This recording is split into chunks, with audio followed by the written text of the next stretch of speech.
Mulai ya Instagram Live malam hari ini. Selalu kita mulai dari IHSG. Always dari IHSG dulu deh. Mari kita lihat IHSG-nya hari ini. Jarang-jarang ya aku off hari Senin. Sebenarnya kemarin tuh aku nggak kepengen off loh. Pengen di tengah-tengah acara aku kabur terus IG live gitu. Tapi nggak enak sama temanku yang lagi speech. Kasian lagi speech aku tinggalin kan, nggak menghargai. Jadinya ya sudahlah, tadi malam nggak IG live dulu. Oke, mari kita lihat IHSG hari ini gimana kabarnya.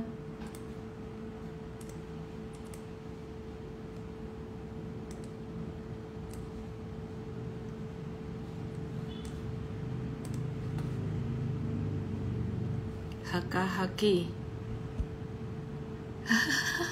Joni Tuwong, nggak apa-apa biar makin kangen.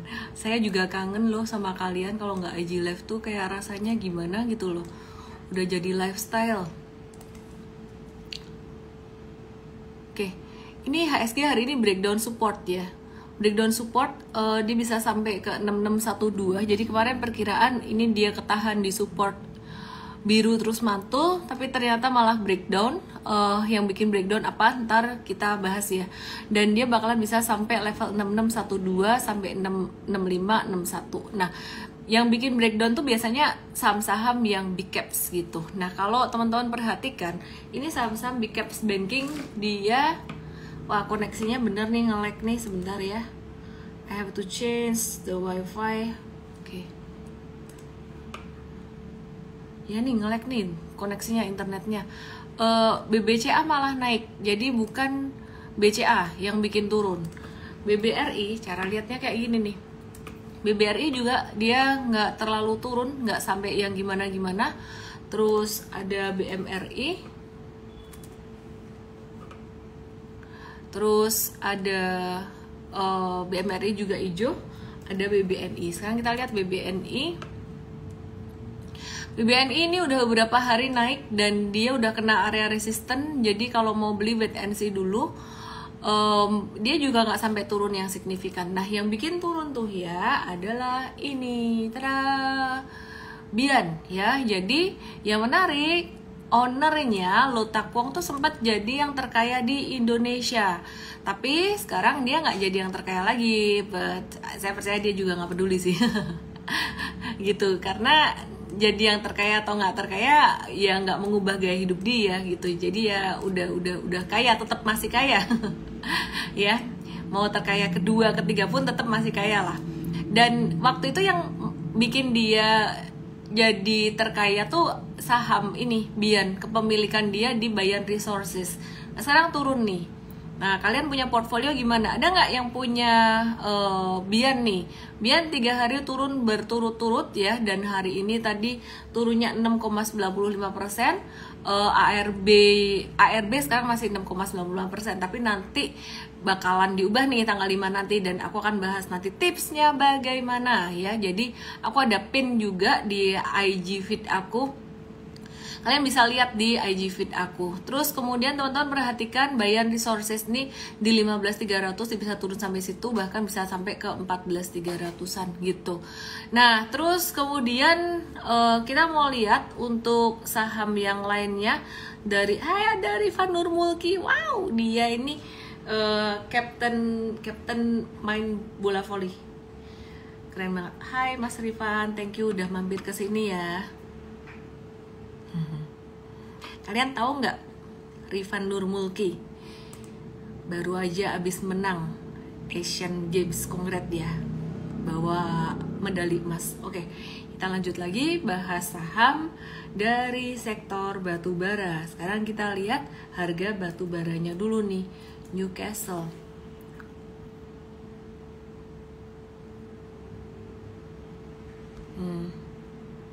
Ketawa dia Mas Rifan. Mas Rifan tinggi banget. Kapan aku setinggi kamu? 2 meter lebih dia. Aku cuman 154. Udah gak bertumbuh saya. Oke, mari kita lihat. Hai Om Ben. Halo teman-teman semua, saya senang ada kalian di sini. Baik, kita lihat sekarang harga batu baranya masih turun terus. Kemarin kita perhatikan dia sempat sideways, melandai di sini area sekitar 170-an. Tapi ternyata dia jatuh ya. Perlu ikut belajar saham Kak? Iya Mas Rifan, aku diajarin main volley juga ya. Ntar japri aja WA aku ya Mas ya. Oke, nah terus perhatikan ini balik lagi ke harga batu baranya. Dia sideways, kita sempat mention ini di mTrade itu, kita sempat review ya, ini tuh udah mulai melandai. Jadi tadinya dia jatuh banget, udah mulai melandai, kita nge-watch gitu. Tapi sejak dia breakdown lagi, kayaknya jangan nangkep pisau jatuh deh.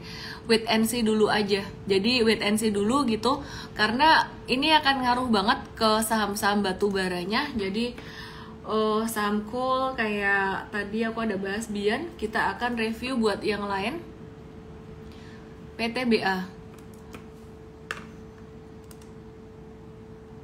Nah ini PTBA, dia mantul dikit, tetap hati-hati ya. Tetap hati-hati karena saham batu bara ini sangat relate sekali dengan harga batu baranya, dan harga batu baranya masih turun. Terus aku coba cek saham yang lainnya. ITMG. ITMG.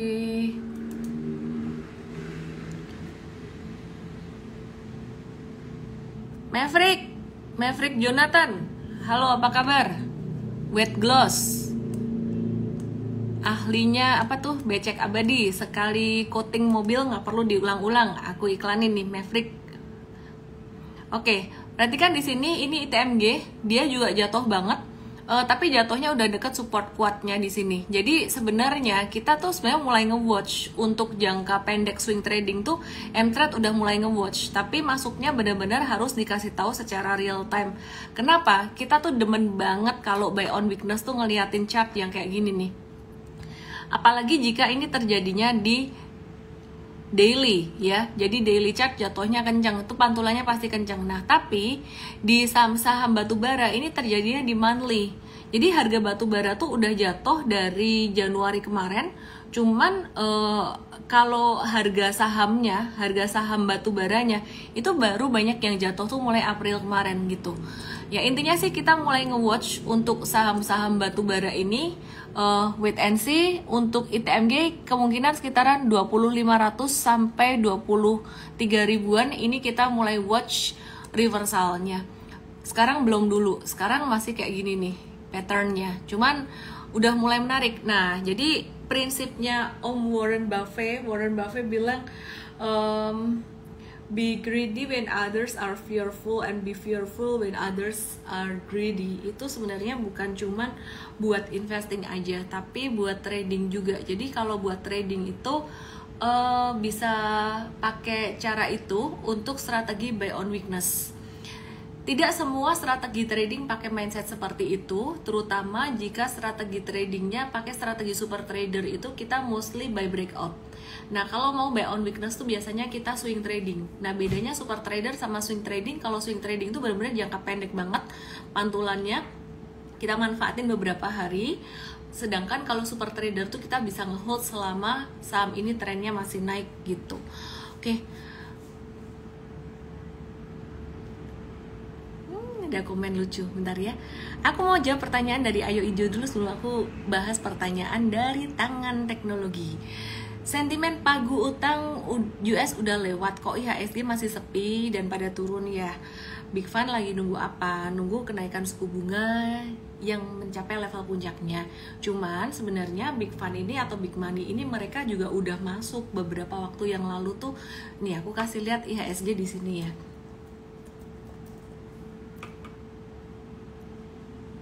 Kalian lagi sambil ngapain? Lagi sambil makan kah? Atau sambil leyeh-leyeh? Nah, ini di sini nih, kira-kira di sini.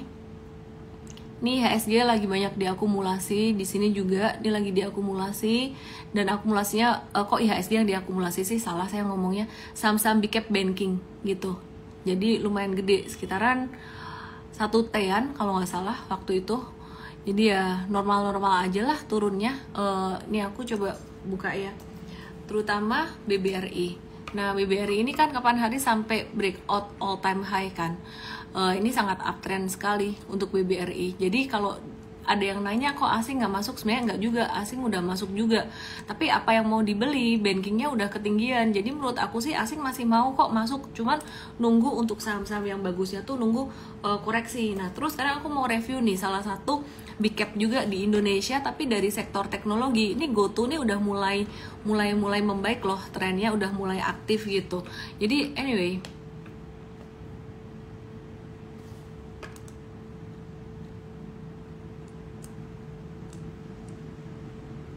yep, perhatikan di sini GoTo.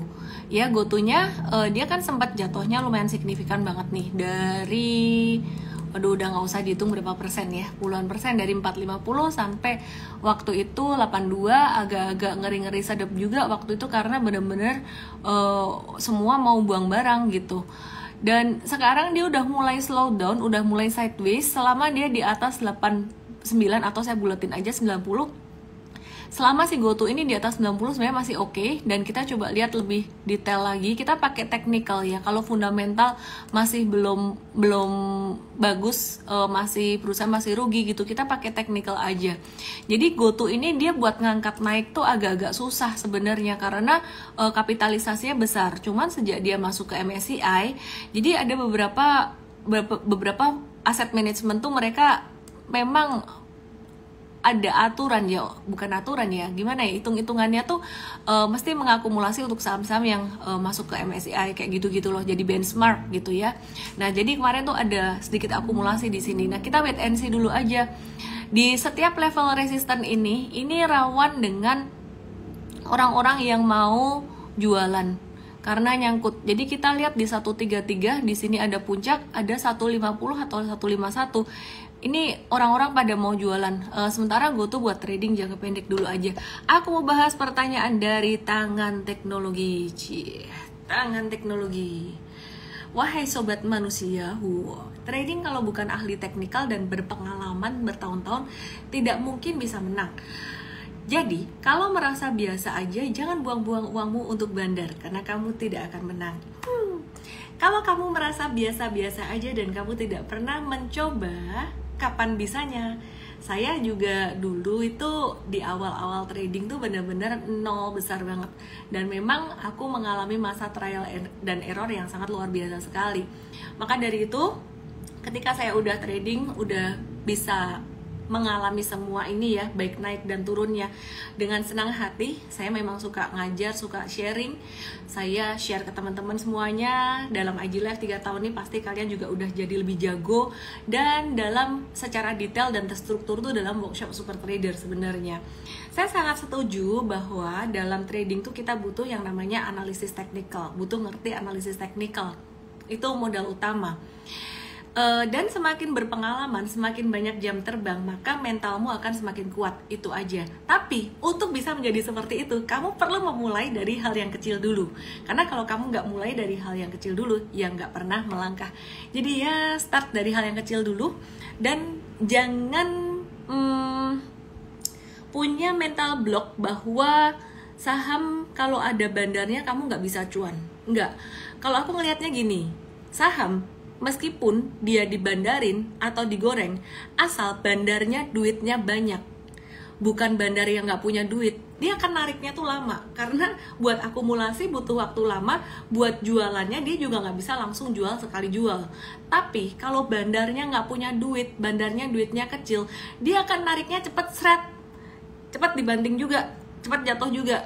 Ya, jadi itu perbedaannya. Nah, maka dari itu dalam workshop Super Trader kita selalu melihat pattern-pattern akumulasi mana yang biasanya sideways-nya lumayan panjang dan pattern tertentu yang kita lihat ini bisa sustainable. Dia tuh kalau seandainya benar-benar digoreng, kita kan nggak tahu ya orang beli saham tujuannya apa. Di belakang layar kita nggak pernah tahu gitu. Kalau memang tujuannya benar-benar buat ngegoreng, ya silakan, sebodoh amat, silakan goreng aja. Tapi kalau dia ngegorengnya pakai duit gede, kita lebih cepat keluar masuknya. Retail tuh lebih cepat, lebih gesit keluar masuknya. Jadi jangan takut, jangan alergi dulu dengan kata saham gorengan atau market maker ya. Jadi kalau mereka duitnya lebih gede, kita retail lebih cepat keluar masuknya, itu kita bisa cuan juga di situ. Dan itu yang saya bahas di workshop Super Trader, very detail di workshop Super Trader. Sekalian aku mau ngebahas tentang arah dana ARB simetris. Sebelum nanti saya bahas tentang saham-saham lagi yang lainnya. Ini banyak banget komennya, rame banget malam hari ini. Thank you yang udah join, yang udah ikutan komen-komen di sini ngeramein. Jangan lupa di kanan bawah itu ada tombol pesawat ya. Jadi buat fun-fun di Instagram bisa dong di-share ke teman-temanmu, karena kalau di TikTok tuh tombolnya lucu macem-macem, di Instagram cuman itu aja. Jadi ya, just for fun, share tombol pesawat itu, share ke teman-temanmu. Oke, ada kasih like 100, oke lah. Aku mau kasih tips buat kalian untuk menghadapi ARA dan ARB simetris tanggal 5 Juni nanti, yaitu Senin depan nanti.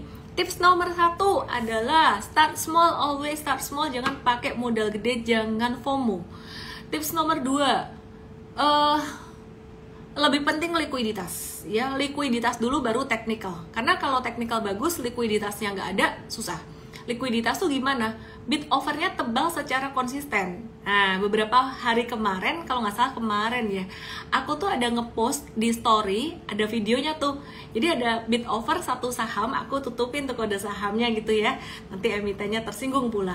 Jadi aku tutupin kode sahamnya. Di situ kelihatan di video itu bid over tuh bisa hilang, tebel hilang, tebel hilang. Nah, hati-hati dengan yang kayak gitu. Nah, biasanya yang kayak gitu itu bisa kita sortir, ngelihat dari grafik itu volumenya mesti tebel terus. Kalau misalkan dari grafik itu volumenya tipis, tiba-tiba tebel gitu, baru hari pertama tebel, be very careful, dicek dulu. Kenapa? Karena kalau besoknya jadi tipis lagi, kamu bisa beli tapi nggak bisa jualan. Itu yang terjadi pada ARB. Nah, terus yang ketiga, setelah kamu ngecek likuiditas, baru deh kamu ngecek teknikalnya untuk trading. Money management is very important. Aku balikin lagi ke nomor 1, bukan cuma start small, tapi mesti ada diversifikasi atau desain portfolio untuk investasi jangka panjang dan juga jangka pendeknya. Untuk trading jangka pendek, buat yang masih pemula, untuk tradingnya bisa dikit aja mungkin. Oke, sekarang saya mau menjawab salah satu pertanyaan dari teman saya, dari teman komunitas saya yang menarik banget. Aku sebut aja namanya Kustandi, lucu banget pertanyaan dia. Dia nanya, Ci, aku punya duit mau masuk ke saham. Ini pertanyaan pemula sih, sebenarnya semua pemula punya pertanyaan seperti itu gitu. Kira-kira bisa jadi berapa banyak gitu? Bisa cuan berapa?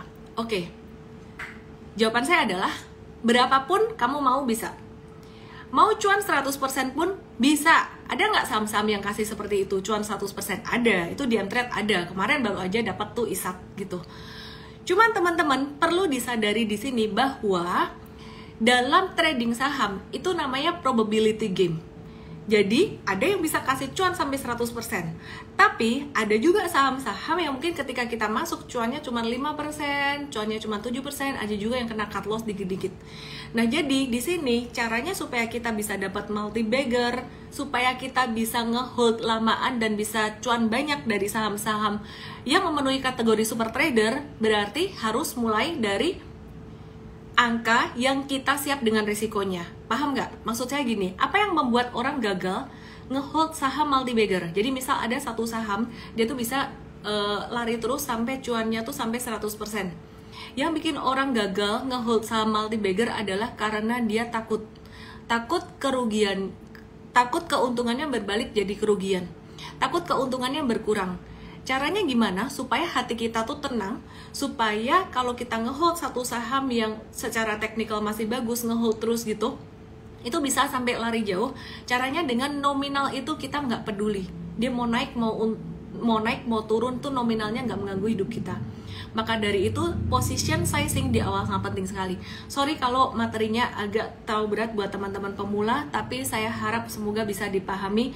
Aku nggak tahu kalian paham atau enggak. Yang paham tulis paham, yang nggak paham boleh tulis juga nggak paham. Oke, Effendi lucu banget. Miss satu lot multi bagger nggak? lucu. Multi bagger tuh dari percentage-nya, oke? Jadi bukan dari rupiahnya.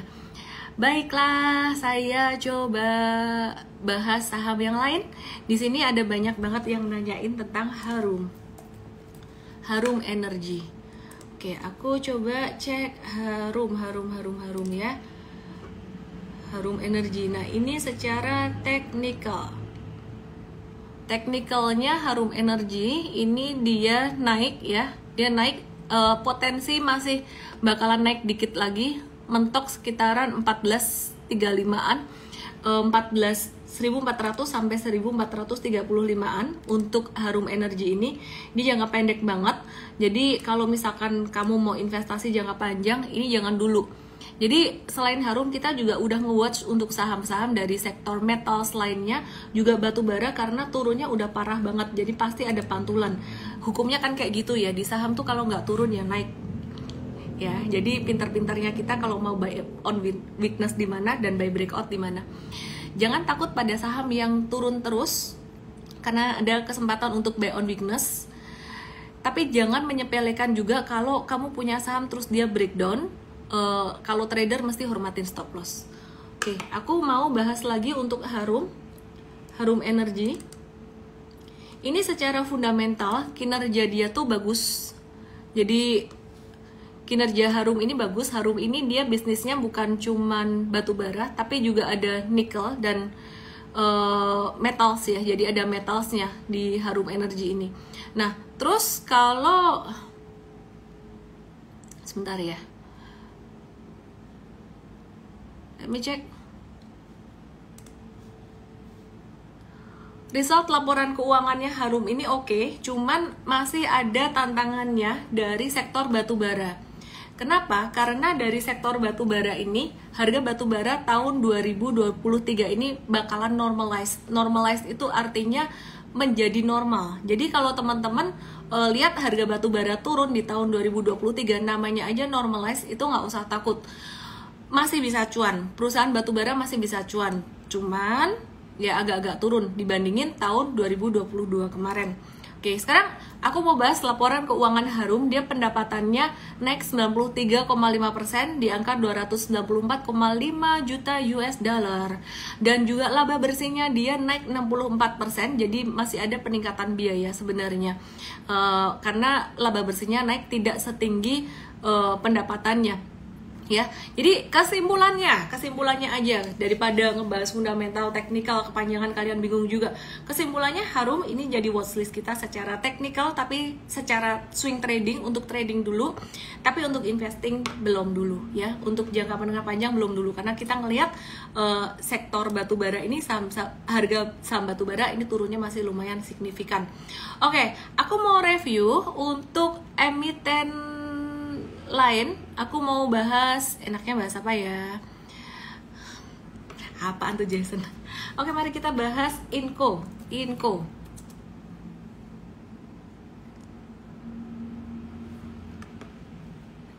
Nah, Inco ini juga sama, dia lagi metals tuh lagi ketahan supportnya semua.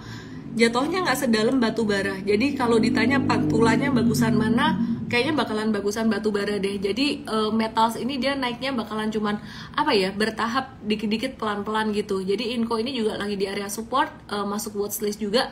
Pantulannya belum tentu sampai yang akan signifikan tinggi. Kita coba lihat TINS. Dia naik sedikit. Hati-hati untuk TINS ini, dia naiknya nggak akan banyak, downtrendnya parah. Jadi beda dengan Inco. Jadi kalau Inco itu dia turun ketika dia naik, tapi kalau TINS ini dia naik ketika dia turun. Jadi kalau kamu bingung ya sudah, nggak usah dipikirkan, dia bakal naik sampai 950-an untuk TINS. Terus kemudian kita mau lihat Antam.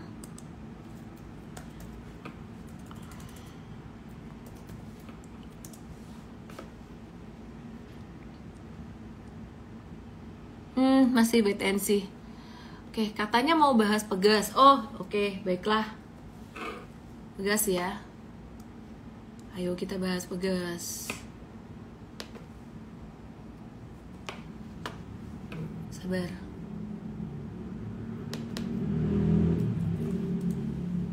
Oke deh. Judulnya clickbait. Judul IG live-ku apa ya? aku jujur hari ini aku nggak prepare judul IG live, itu dibantu tim aku bikinnya. Apa sih judul IG live? Coba ditulis di sini. Kalian emangnya berharap saya bahas apa gitu loh. Tegas, mau bagi dividen ya. Jadi rapat umum pemegang sahamnya menyetujui pembagian dividen sebesar 228,3 juta US dollar atau setara dengan Rp141 per lembarnya. Kalau harga hari ini per 30 Mei di 1450, maka kalau kamu beli hari ini berarti dividen yield Pegas 9,7%. Dan saya mau kasih lihat teknikalnya. Biasanya saham-saham kalau mau bagi dividen itu dia naik terus, nggak mau turun. Teknikalnya Pegas bagus, M-Trade udah masuk kemarin pas dia di area supportnya, dan hari ini dia breakout dengan volume transaksi tinggi. Simple aja, short term dia bakalan lari sampai ke 1525, ada koreksi dikit-dikit, maka dalam waktu kurang dari 1 bulan dia bisa jalan sampai 1650. Kemungkinan disclaimer on, kemungkinan besarnya seperti itu karena kita trading based on probability. Nah, jadi kalau kamu mau beli Pegas ini buat dapetin dividennya, mendingan beli di bawah harga, let's check, di bawah harga 1460. M-Trade ini ada jangka pendek, saya akan kasih tahu tim coach untuk kasih petunjuk jual buat jangka menengah. Jadi nggak usah beli lagi yang kamu udah punya kemarin dari M-Trade. Kita akan kasih tambahan untuk petunjuk untuk jangka menengahnya juga. Yang belum beli, nggak usah beli. Waduh, ketinggalan nih, kenapa dari kemarin nggak dikasih tahu untuk jangka menengah, jangka pendek doang. Gak usah pusing teman-teman, kesempatan di saham itu banyak ya, abundant, jadi gak usah kayak kekurangan gitu. Jadi tenang aja. Dividen yield per pembelian hari ini itu 9,7%, berarti kalau dari pembelian kemarin lebih. To be perfectly honest, aku nggak punya Pegas. Kenapa? Ya karena aku nggak beli aja. Nggak kenapa-kenapa. Jadi I'm good with my portfolio saat ini. Jadi kita mesti punya satu mindset bahwa kita nggak harus memiliki semua saham yang bakalan naik. Kita nggak harus memiliki semua saham yang bakalan bagi dividen besar. Kadang saya dapat dividen gede ketika saya beli di bawah. Contohnya saya punya Astra International. Tapi kalau aku nggak punya, ya aku nggak beli. Ini benar, ada Ayu Ijo nih ngingetin nih. Jadi ARB-nya ntar udah simetris, jatuhnya udah lumayan signifikan. Jadi kalau kamu mau beli saham yang mau bagi dividen, better beli di bawah. Nah, aku mau kasih lihat untuk Pegas ya, kenapa kemarin M-Trade beli itu, karena dia benar-benar dia mantul dari area supportnya di sini. Ini sideways panjang. Kemarin kita beli dengan asumsi resikonya kecil. Kalau breakdown dari 13.35 kita cut loss, tapi ternyata dia naik ya. Jadi kita udah dapat hold aja. Kalau udah di atas harga 14.50, yaitu di atas harga hari ini, better besok nggak usah dikejar lah dividen. Kalau misalkan mau ya dikit aja. Paling kalau mau ngejar harga ya position sizingnya kecilin. Nah tapi kalau misalkan turun lagi di sini, ya boleh tuh silahkan kalau mau beli. Anyway, biar nggak telat makanya join M-Trade. Biar lebih nggak telat lagi, makanya belajar di workshop Super Trader. Kalau kamu belajar di workshop Super Trader tuh kamu benar-benar paham strategi aku. Oke. Terus Miss, banyak yang tanya Japfa loh. Masa sih? Sebentar. Aku mau bahas TLKM masih terkait dengan bagi-bagi dividen, dan TLKM ini secara fundamental termasuk perusahaan yang bagus.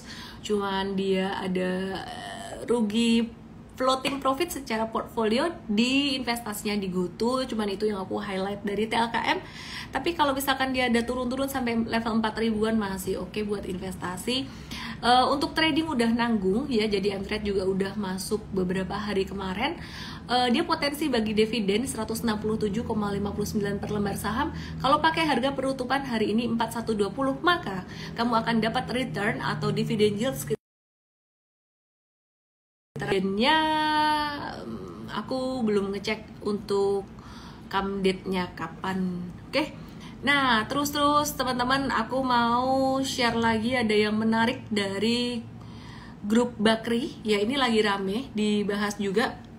ada satu perusahaan grup Bakri yang bakalan IPO, namanya VKTR. Nah, aku ngelihat ada sesuatu yang berbeda di sini karena sektornya bagus, sektornya lagi seksi, menarik gitu ya. Jadi electric vehicle. VKTR ini perusahaan apa? VKTR Teknologi Mobilitas ya, yang sebentar lagi akan jadi TBK tanggal 16 Juni nanti. Ini merupakan anak usaha dari PT Bakri and Brothers. Dia tuh perusahaan bisnya tuh tapi electric vehicle gitu.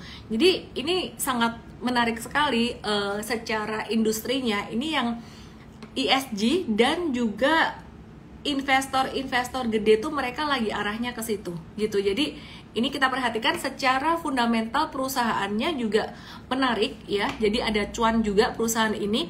Sepanjang tahun 2022 itu laba bersihnya dia tuh 49,59 miliar, dia naik 137,18% dibandingkan dengan tahun 2021.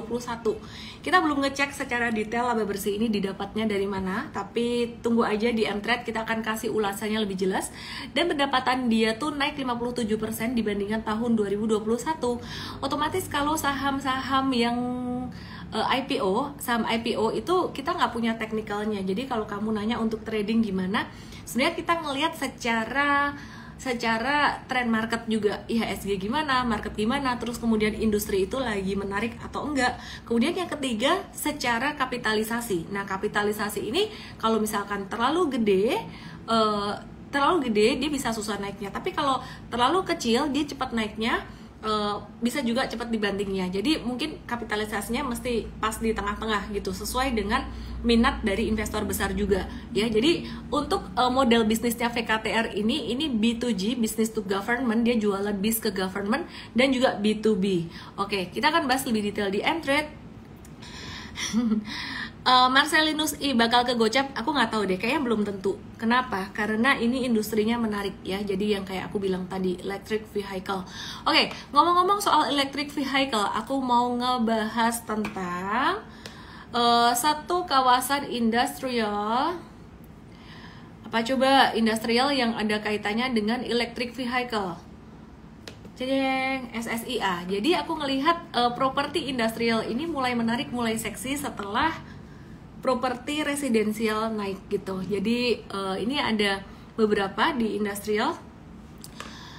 Salah satunya ini ada SSIA. Terus Akra tuh juga loh. Akra tuh dia ada JP. Oke, aku buka satu-satu ya. Jadi ini Akra dia naik setelah jatuh dalam, dia mantul. Ini kayaknya naiknya cuma sampai sekitar 1400-an doang, terus habis itu bisa agak-agak turun lagi, koreksi lagi. Terus aku mau bahas Demas, tapi Akra fundamentally very good. Terus Demas ini dia masih dari grup Sinarmas, masih satu geng sama BSDE, dan kemarin sempat breakout. Ini yang agak kurang enak sebenarnya, candlenya ekornya agak panjang-panjang gitu, tapi kita ada spekulatif buy on weakness, porsinya kecil aja di Mtrade 5% aja untuk recommendationnya. Terus selain Demas ada, sebentar aku lagi ngehang, ding apa ya, lupa. Aku mau ngebahas SSI aja deh, yang tadi aku mau bahas dari awal, ada kaitannya dengan electric vehicle juga. Nah, perhatikan di sini, ini SSIA, dia tuh ada pattern inverse head and shoulders gede. Dia bakalan ketahan di 464, dia bisa sampai 520 jika dia breakout dari 464. Disclaimer on, karena ini cocoknya buat swing trader, bahkan mungkin buat scalper. Buat kamu yang masih pemula, agak-agak bikin deg-degan kalau masuk di sini. Jadi SSIA ini dia ada alokasi dana lumayan gede untuk pengembangan kawasan industri. Terus fase pertamanya tuh dia bakalan pakai 5 triliun rupiah untuk pengembangan 400 hektar lahan.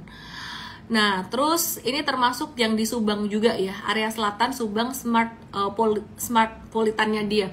Nah, pengembangan ini tuh dilakukan karena setidaknya bakalan ada 2 perusahaan electric vehicle dari China yang dalam proses taken kontrak. Ya, ini masih proses sih, jadi semoga nggak batal juga gitu. Jadi ini menarik banget secara fundamentalnya, jadi bisa di watch juga. Oke deh teman-teman semuanya, tidak terasa sudah jam 8.43, tapi aku masih bahas beberapa saham lagi karena kemarin libur dan tadi pagi ada dibahas juga untuk beberapa saham di di morning briefing aku gitu. Aku mau bahas beberapa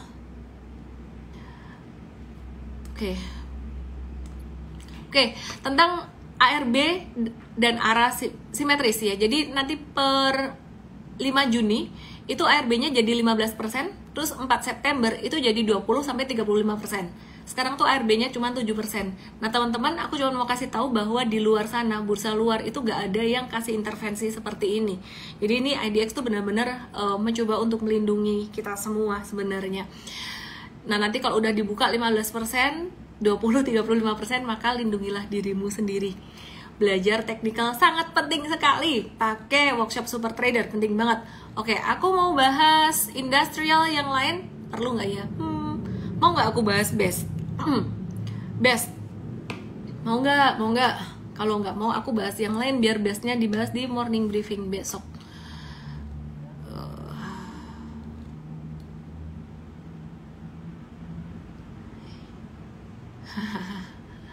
Best. Oke lah, nanggung ya, bahas kalian ya.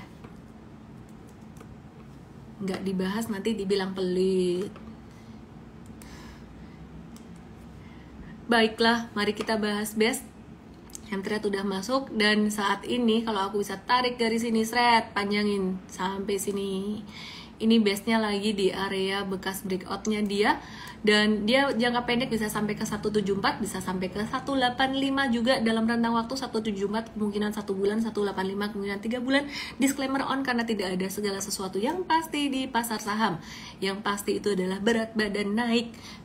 Oke, jadi best ini dia bakalan akuisisi lahan juga, nggak cuman SSIA yang akuisisi lahan, tapi size-nya beda. Dia pakai sekitaran 300 miliar aja gitu untuk akuisisi lahan. Nah, tapi teman-teman di sini kita nggak selalu melihat mana yang besar yang dia akan menang ya. Kita selalu kembali ujung-ujungnya pada teknikal. Perusahaan kadang fundamentalnya nggak bagus tapi teknikalnya bagus, kita bisa ikutin. Tapi kalau perusahaan fundamentalnya bagus tapi dia di bawah terus, ya anyway nggak bisa juga mau di tradingan atau diinvestasikan. Apa penyebabnya? Udah, penyebabnya panjang, nggak usah diceritain di sini. Berat badannya berapa Ci? Udah nggak usah ditanya. Baru 48 kok. Sebelum pandemi 40, sekarang 48. Nyimak baru gabung banget, belum mudeng apa yang dibahas. Aku sarankan kamu belajar yang ngikutin aja IG Live tiap hari dan ngikutin MFast. MFast itu cocok untuk pemula dan membentuk mindset dan strategi portfolio investing kamu, desain portfolionya. Jadi Sabtu kemarin aku habis seminar portfolio design, itu penting banget buat teman-teman semuanya. Ayam-ayaman kumaha? Oke deh, kok jadi orang Sunda ya? Ayam-ayaman kumaha. Oke. Ini ayam Java. Mari kita lihat ayam Java. Tada. Mari kita lihat ayam Java. Jangka menengahnya masih ada, jangka pendeknya profit taking 4%. Oke, kita lihat jangka menengahnya. Wah, cakep, malah dikasih kesempatan lagi untuk masuk buat yang jangka menengah secara teknikal ya. Jadi secara teknikalnya best price kemungkinan ada di sekitaran area 1125 1130-an karena aku lihat ini candlenya masih solid, jatuhnya masih bisa solid lagi. Jadi stop lossnya Mtrade nanti akan di adjust. Oke. Itu aja. Ayam sakit enggak, koreksi normal dia. Nih volumenya dia jatuhnya kecil dibandingkan kemarin 3 hari dia naiknya tinggi. Makanya belajar di workshop Super Trader biar kamu ngerti strategi trading secara utuh. Terima kasih buat semuanya. Semoga kalian tidur nyenyak malam hari ini. Problem with me, kalau mau IG live aku ngantuk, abis IG live aku seger. Good night everyone, salam profit. Ketemu di morning briefing besok bareng dengan Mtrade. Dadah.